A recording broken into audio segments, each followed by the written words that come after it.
Oak said shit. Welcome to Trash Talk MMA. Yo, and welcome to the Trash Talk MMA podcast. I'm your host, Antoine Pelletier, and today I have a very special guest, once again from the Tiger Muay Thai family, Mr. Ben Nguyen. How's it going, buddy? G'day, interwebs. Pretty good. Just another day in paradise, I guess. All right, it Down seems under. like we're in different paradises. Just so the listeners know, this is actually being recorded via Skype. It's my first time in conducting a podcast interview via Skype, so there's some new technology involved. So bear with us if there's any issues with the sound quality or the connection quality. We're going to try to keep it as clean and thorough as possible, but shit happens. All right, so Ben, it's a pleasure to have you on the show. Obviously, you've had a big week. You've put up some big numbers in social media thanks to this viral video of yours where we see you violently KOing this highly tattooed individual who got up in your personal space at the weigh-ins of your second to last fight. How's what numbers are we talking about? I think you're like the 55 million man right now, right? Yeah, somewhere around there. I've heard 5, I've heard 50, 55. It's a combined number, I think, from Uni Lad. I think that's where it got viral first. Yeah. Well, actually, it launched through Reddit and just blew up from there. And then Unilad put it on their page, and it got like, I think today it was like at 46 million, and there's a YouTube video of it that's at 5 million or something like that. It's just it's ridiculous. It's man. just I love it. blowing up. So, yeah, I was curious that it's really funny how you and I managed to get this podcast put together, because I've been training and podcasting with a group of people out at Tiger Muay Thai here in Phuket. Just so everybody knows, I'm out in Phuket, Thailand. Ben is in Brisbane, Australia. Is that correct? That's right. That's right. So, me, just like anybody else, I was, checking out the MMA news, and somehow I got that video of you landing that knockout ended up on my phone. I checked it out, and I giggled like I always do when you see somebody get smashed violently when getting up in somebody's face and acting too tough. And then the funny thing is, I was with a bunch of the Tiger Muay Thai guys, and I said, "Fuck, man, I'm sick of interviewing you guys, man. I want somebody new. I want somebody from outside the camp. I want to get this dude." And they're like, "Dude, he is from the camp." I'm like, "Are you kidding me? Like, this is meant to happen, right?" So, interestingly enough, I spoke to Joey Angelis, and I was like, "Yo, do you know Ben? I'd love to get him on the show." And she's like, "Yeah, I got him right here on Facebook Messenger. Yeah, let me hit him up." phone her up. And literally 5 minutes later, we had a date and time plan to get this done. So I appreciate you taking the time. It's pretty cool to ride the wave of something like this, and I just thought it would be an interesting angle to get your whole perspective on on how this video came about and the proportions that it's taken on, and what that means to somebody like you, where you're an up and coming fighter, you have aspirations to get in the UFC, and I'm sure something like this is just a real blessing to get your face, your name, and your craft out there. Oh yeah, definitely a blessing in disguise for sure. It's hardly disguised. Right. Yeah, not anymore. 50 million people have seen it, but man, it probably couldn't have come at a better time, I think. I was just getting really frustrated because I've been fighting for about 5 years professionally. Okay. And like this year and last year, I was kind of feeling like I was at that next level to get into UFC, and this year we've been trying really hard to get to the next stage, and we pretty much ended up dry.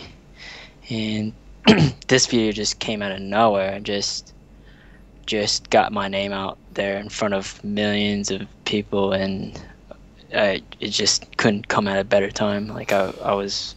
Yeah, especially seeing that Australia has a couple events already on the schedules. There's the event in Adelaide. Yeah. The event in Adelaide, is that right. in May? Yep, Adelaide, UFC Adelaide is in May. Okay. And then they just announced UFC Melbourne, which is November 16th. But also they had UFC Philippines coming up the same week as Adelaide, and we were trying to get on either one. And now, what division do you compete in? Well, I compete in either bantamweight or flyweight. It just depends if there's someone to fight. Yeah, I was checking. I asked because I was checking out your Sherdog, and it indicated that you're a bantamweight fighter. But for some reason, I recall probably watching some promotional video by you that there was mentioning 125. So I was thinking that you are a flyweight fighter as well. Okay. I'm actually I'm a natural flyweight fighter. I only went up to bantamweight just because there wasn't as big of a bantamweight pool down under, I guess. And in order to get more fights, I just had to step up a weight class, which isn't too bad. I mean, I felt pretty good at bantamweight, and I could eat whatever I want. Yeah, nothing wrong with that. And it seems like you clearly retain your KO power there. It was the fight in that viral video at bantamweight. Yeah. Yeah. Okay. Yeah, it was at bantamweight. Yep. Yeah. So I got a question. I got a couple questions about this video. The first, I looked on your record, and I don't know if you're aware of this, but that fight actually happened to the day a year ago. It occurred on March 18th, 2014. And so what? I mean, it's such fantastic footage. How come it surfaced now and not before? Look, I think it's been out there for a while, like for a year, and it was a matter of someone taking two videos and putting the two videos, one the weigh-in, one the bad guy being the bad guy, and then the second video was the good guy, pasting being the bad guy. And you kind of needed the two videos to make it complete, and that's what happened. Those were probably recorded by separate entities, and they just finally came together after all this time. And somebody said, "Wait a second, we're sitting on a gold mine here, and we got to check this out to the world and see what the response is." That's right. Yeah. Okay. That's exactly right. That's awesome. And then Reddit just blew it up, and then someone recommended that I did an AMA, and I was like, "Me doing AMA? Me, Ben." And I was like, all right, why not? Let's do it. It's going viral anyways. Just doing MMA. And that went viral. Awesome. So, I think that was my favorite part, was doing the AMA and answering everyone's questions. And I really enjoyed taking my time, trying to get through all the questions and trying to get the responses out there. Is this something you enjoy doing? Like, do you enjoy, I mean, a lot of fighters, they just like to train, they like to compete. I mean, you see some guys, I don't know, throw just like a Cain Velasquez or something out there. The guy's he doesn't like to be much in front of the cameras and doing his thing. You get some guys that do it. Having a public persona like this, the ability to communicate with your fans, is this something that you like to nurture? Yeah, definitely. And not only just getting back to people and talking to people, but like inspiring people. Like so many people wrote me back and was like, "Oh, Ben, you actually took the time to reply to me. Thank you so much. I really am considering about doing some MMA training and losing all that weight or whatever." Are you? And that makes me feel amazing. Yeah, no, for sure. To inspire people like that, and to even just to give them the courtesy of a response, it's incredible how much how much people appreciate that, and the rapport and the bond that you can build with your fan base by taking a bit of your precious time to give them an answer to their question, or to take an autograph and a picture, etc. Are you pretty active on social media?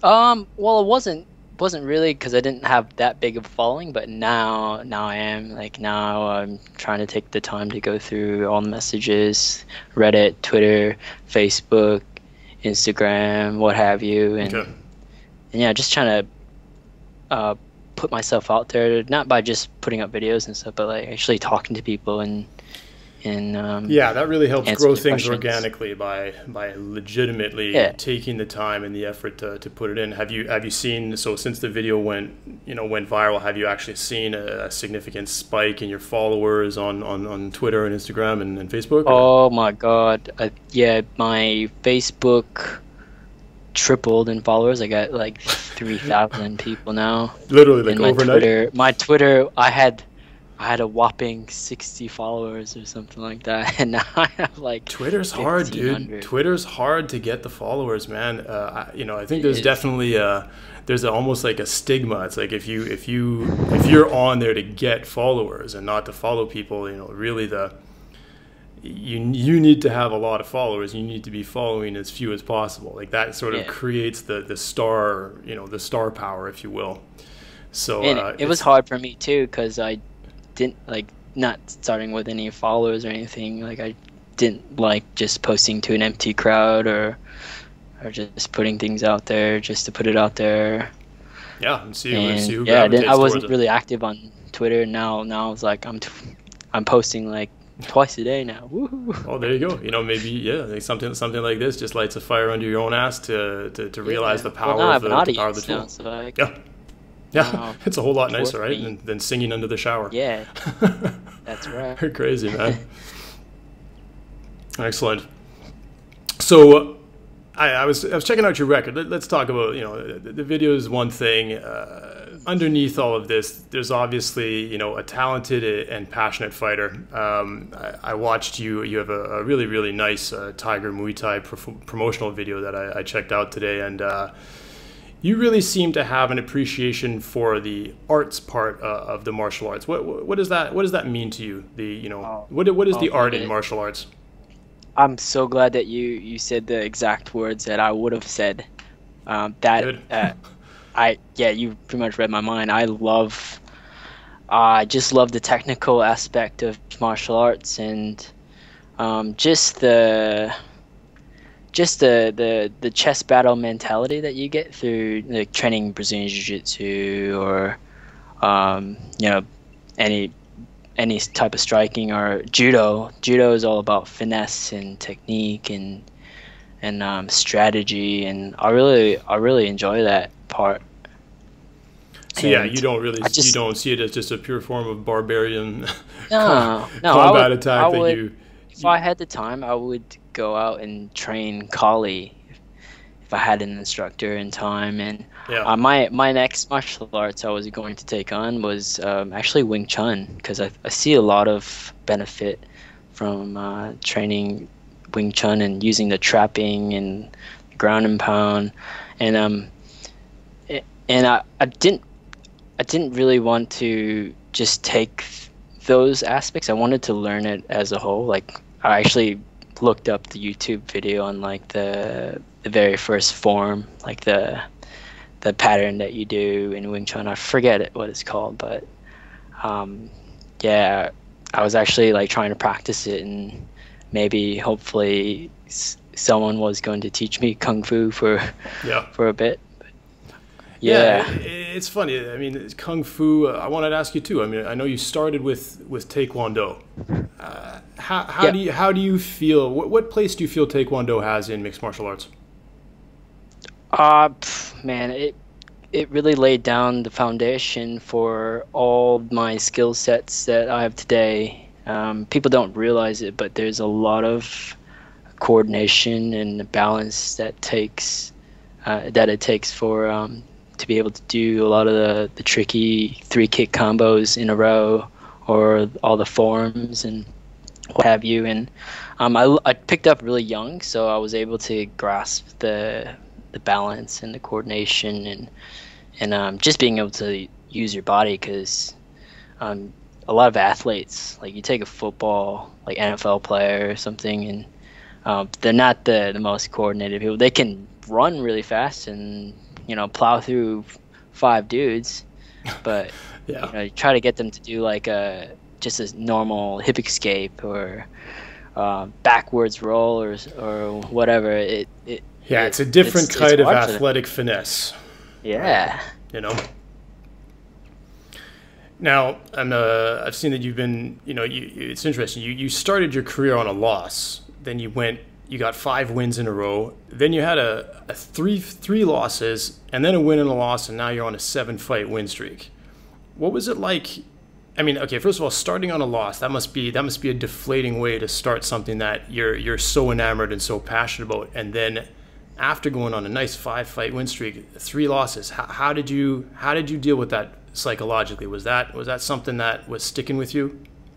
Yeah, so the first loss was pretty much due to not knowing anything besides Taekwondo. Yeah, I just stepped in there. As soon as I turned 18, I was like, I'm getting to the cage. I'm going to prove myself. And, I'm going to bring what I know and see how far it gets me. Yeah. And then, next thing you know, I'm getting choked out, rear naked choked. And so I found a local judo gym, which then led me to grapple a lot more and learn just, the basic mount escapes, back escapes, just learning simple survival moves. And it just blew up from there for me, learning, Brazilian Jiu-Jitsu and Muay Thai afterwards. And it sounds like you have an equal fascination and adeptness with all facets in MMA. That you seem to be comfortable and effective in all positions and with all forms of attack. Yeah, and I feel like that's my strength, is just being an all-rounder and really embracing all the different arts and wanting to get good at every single one of them individually. I think that really complemented my whole entire MMA game. Yeah, so you got 8 knockouts, 2 submissions, 2 decisions. I mean, you're obviously a finisher. What's your mindset when you walk into a fight? Like, what was your mindset? Like, let's go back to the viral video. I mean, you stepped into that cage. Okay, let's even take one step further back.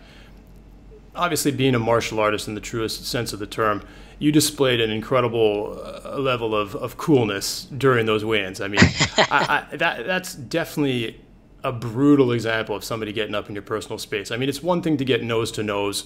It's another one to, he was literally pushing your face with his fist, walking forward while he was doing it, and you stayed cool as a cucumber. What was going through your head there? What was the science there? Yeah. Oh, well, had anybody ever stepped to you like this, fronted on you like that? No, never. Yeah. No way. It was the first time. I was like, "Are you serious? Is this guy really serious?" And kept doing it.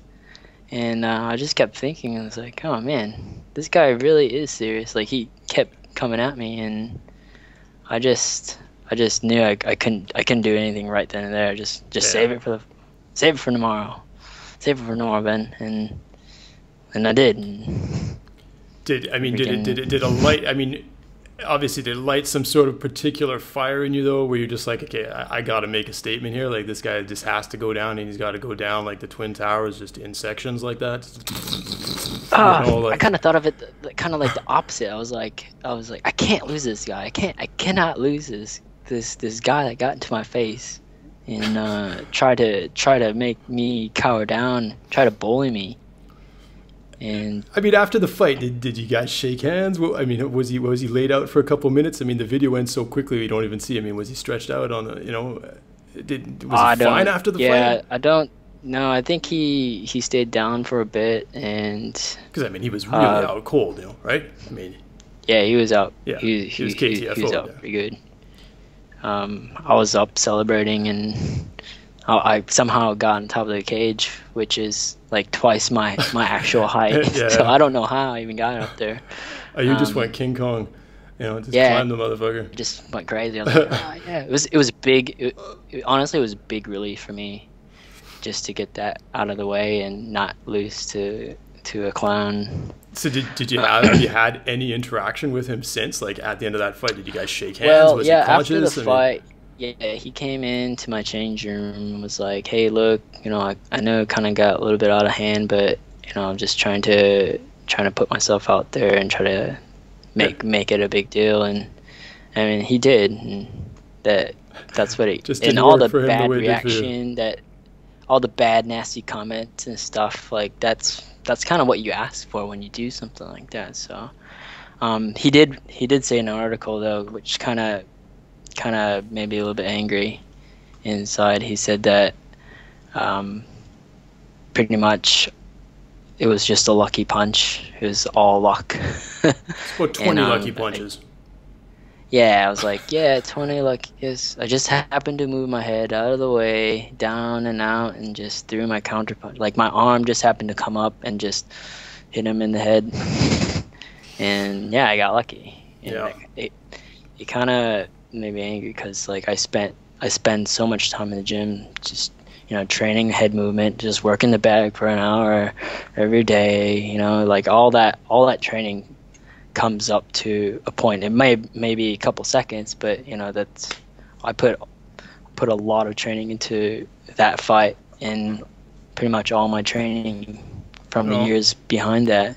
Yeah, it's pretty safe to say that it paid off. Yeah, more so exactly. than probably many other fights even in your future will. Yeah. So what's on the books for you, man? When was your last fight? When are you fighting next?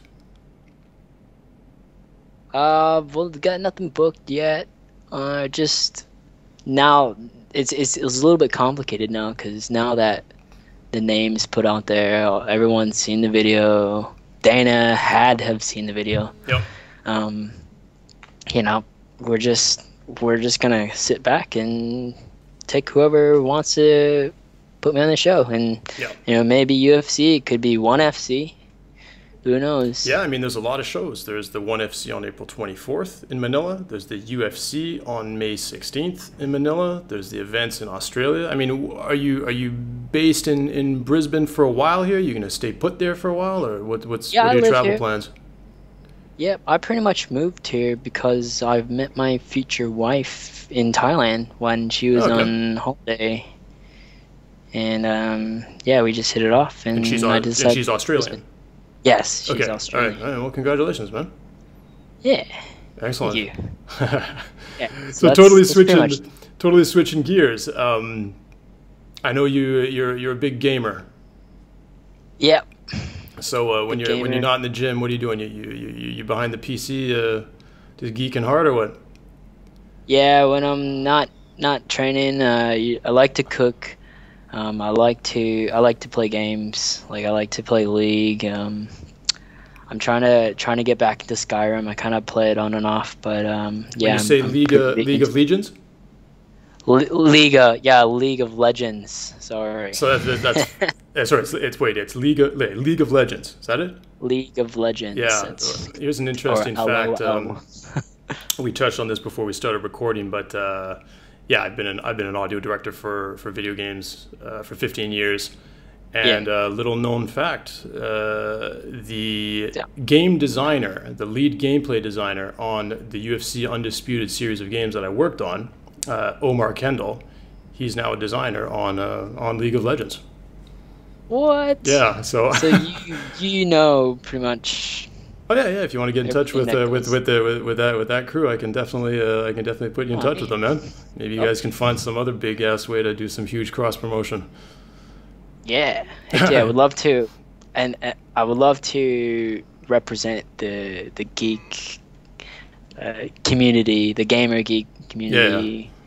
With my MMA skills. And well, it's refreshing too, because you get there's so much testosterone flying around in fighting, and I think a lot of people are maybe afraid to show that side. I think you got a great representative of it. I like is Joe Lozon. Joe Lozon pretty much looks the geeky part, fights like an animal, and then I think he goes back because are you like a computer tech? Like were you working in that, right? I used to be a computer tech for Best Buy actually. For Geek Squad. For a long time. Yeah, Geek Squad. I was a Geek Squad agent. Right. Store 17. Fuck, dude, that's hilarious, man. It's great. It's great to see. It's great to see these paths cross, and the different experiences in life and where they lead you, man. Definitely, like all this. I'm just so grateful for everything that's happened in my life. Just learning martial arts and how it got me to Thailand and then to Australia and then now like all over the world via internet. So yeah, it's pretty interesting how small the world has become, and yet how easy it is to feel lonely even within that environment. You know, it's interesting to see that you can have a lot of followers, you can have a lot of friends, but I'm sure your close friends, they just must be thrilled for you right now that you know, finally like the world has been able to see something that they've known for years, and something that you've been working on and honing and busting your ass for years. I mean, that's pretty cool, you know.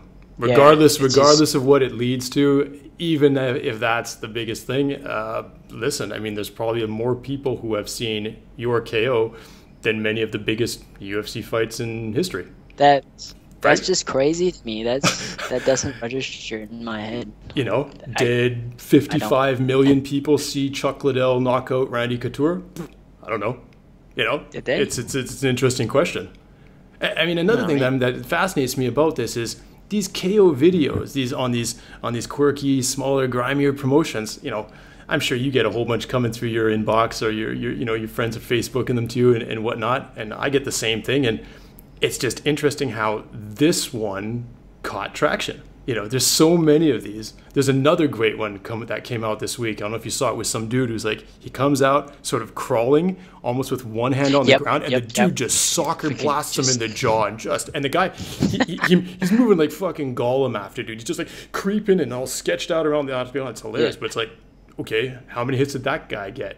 And I think it's like you said. I think there's the association of the weigh-in video with what actually ended up happening in the fight and how quickly it happened. That's the magic, right? Because it's telling a story. It's not just some guy getting plastered. It's a real ass clown getting plastered. That's exactly right. You know, good stuff, man. Well, listen, Ben, thank you for taking the time. I'm sure you're a busy guy, and I definitely wanted to hit you up, and it's an honor to have you on the show and to ride this little wave of popularity you got going. From what I've seen and heard about you, it's very, very well deserved. Everybody has nothing but great things to say about you, and I wish you all the best with your future career, and I hope you get a shot in the UFC sooner than later, buddy. Thank you, and I'd just like to thank everyone that had pushed me and supported me and liked the video, saw the video, whatever. It's definitely a demonstration of what the power of the internet can do. And it gives you a nice benchmark to beat. You just got to keep putting on crazy ass highlight reels, dude, and then you can become the highlight king, man. You know, my next fight is gonna be like my most most nerve-wracking fight, because I'm just like, what can I do to top that? No, I don't think you got to worry about your nerves, dude. They seem, like I said, they seem cool as a cucumber, man. Yeah. Excellent. All right, I'll let you go. Ladies and gentlemen, this was the Trash Talk MMA podcast. I'm your host, Antoine Pelletier, with my special guest, Ben Nguyen, the $55 million man, live from Phuket, Thailand, and Brisbane, Australia. Peace. I don't want to hear it! Thanks for listening to the Trash Talk MMA podcast.